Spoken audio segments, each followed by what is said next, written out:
my name is Attorney Walter Hnot III. I'm with Disability Resolution PA in Orlando, Orange County-based Social Security Disability Law Firm. We're going to be doing question 47. Do you do any gardening? Ooh, good question. Do you do any gardening?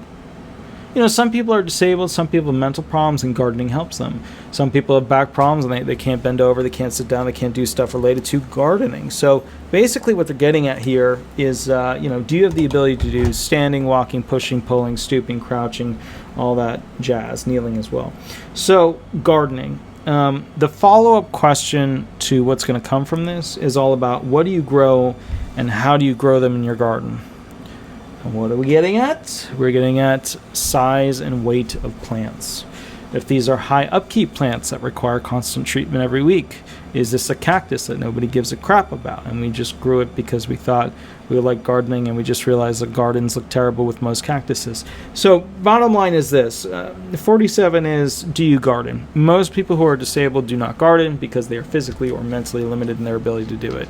Okay, so that's kind of the usual, but be prepared to talk about what you grow, what tools you use, why couldn't you do a job in gardening, etc.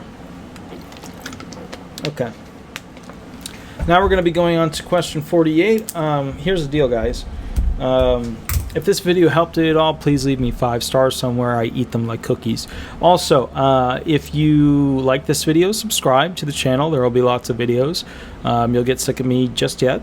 And also, if you want to ask me a question, 8 to 10 on Thursday, I go live on YouTube, and basically I actually take calls from people that aren't my clients. If you want to be a client, give me a call, shoot me an email, and we'll start working on the claim. I'll catch you a little bit later, and we'll go from there. Thanks so much. Bye-bye.